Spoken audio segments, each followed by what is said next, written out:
Hello everyone and welcome to Creative Writing for Kids Part 2.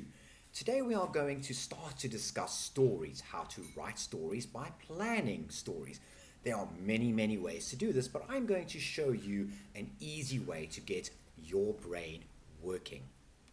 Now, creative writing is one of the most enjoyable forms of writing, and stories let you use your imagination to the full.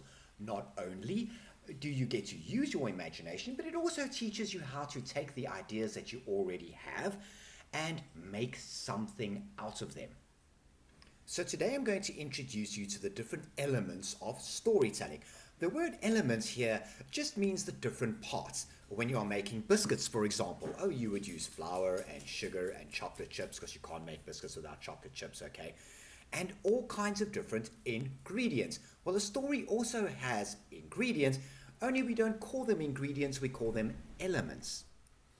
I'm going to tell you about each element and give you enough information to get started on your own story. Now, the elements that I'm going to go into today, and it doesn't really matter if you don't understand the word right now, because I'm going to explain each one of them, are theme, setting, plot, characterization, and conflict and dramatic action. Let's start with theme. What does theme mean? A story needs a theme, and this is the first thing that you're going to think about.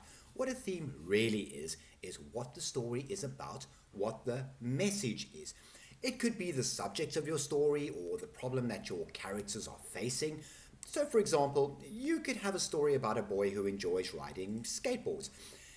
He doesn't listen to instructions from his parents and perhaps he gets into a small accident. Your theme then, the message of your story that you want to bring across in your story, might be obedience or even road safety. Now, not every story has a message, and that is perfectly okay as well. I've written many stories which, at the end, doesn't really seem to give you some kind of a message. That's because I like to write about people, about characters, because they are more important to me than the events in the story. So instead of a theme or a message, I write to what is called a genre. A genre really means the category that your story falls into.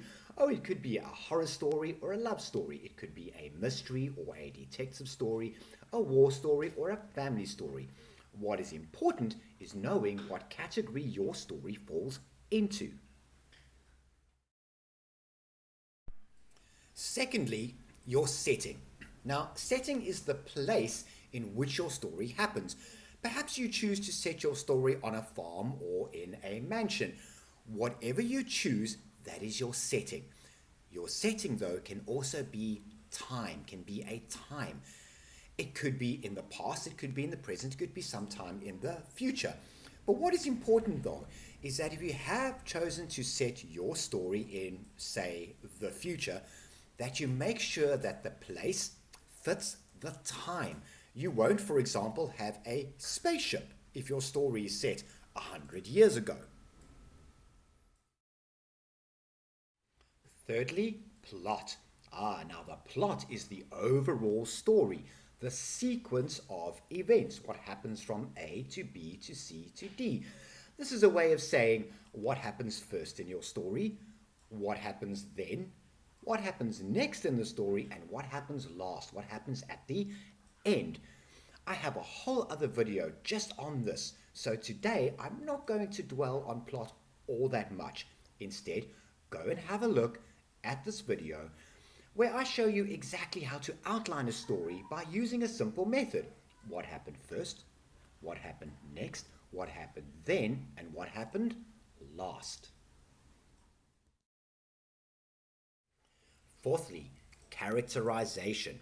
Your characters are your people, the people in your story, or the animals, the beasts, the dragons, the lions, whatever it is that you're writing about. Now, you will find that characters are often the most difficult to write about, but what I can promise is that you will get better the more you practice. I have a couple of rules when it comes to characters. My number one is this: don't describe them too much. If you give too much description, you are only going to rob the person that's reading your story of the ability to use their own imagination and color in the story for themselves. Let me give you an example of what I mean by this. Think about your best friend. Don't think about who the person is or what the person says. Only think about how the person looks. Is he or she tall or short, thin or wide? What color hair? What kind of clothes does your best friend like to wear? Picture that person in your imagination and think about exactly what he or she looks like. If you were describing that person to me, you would use as much detail as possible. But when you're writing a story, you don't want to do that. You want to use perhaps one or two describing words or sentences, and then stop. When you write a story, you want the person reading it to get as deep into the story as they can. You want them to relate to your character, which is another way of saying that you want your reader to see something of themselves in that character. If you can do that, it keeps them interested and they will read on. If you have too much description, then the person reading won't see the character for themselves. They will only see what you see. As a storyteller, your job is not to tell people what you see, but allow them to see it for themselves. Fifthly, and last, is conflict and dramatic action. Now, this is where it gets really, really fun. It isn't really an element on its own, but rather this is where you put all of the pieces together.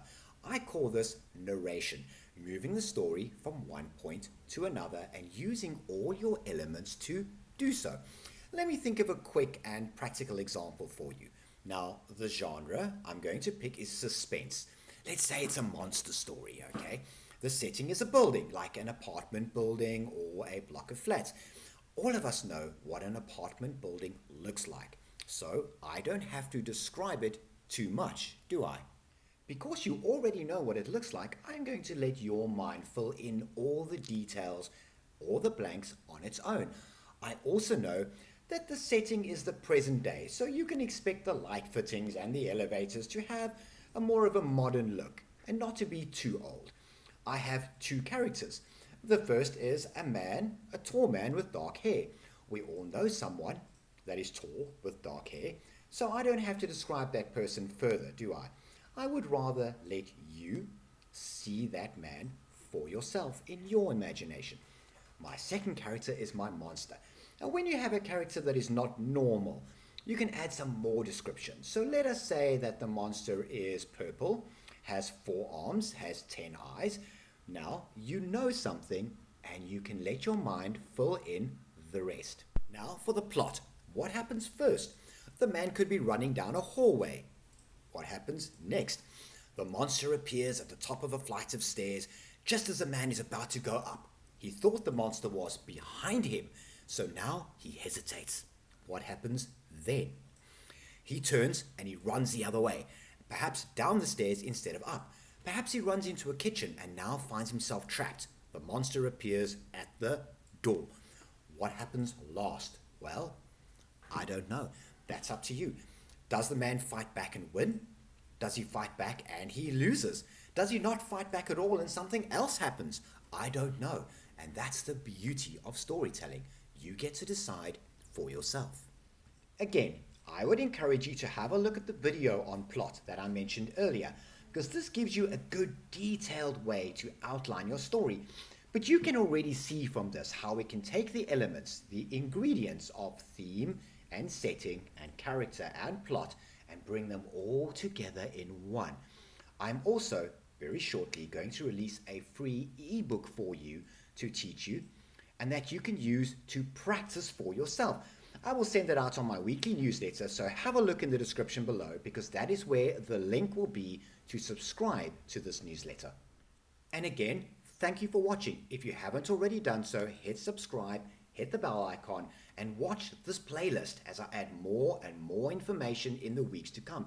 Remember, a true artist is someone who practices their craft. And in this series, I'm going to give you all the ingredients you need to write like a true artist.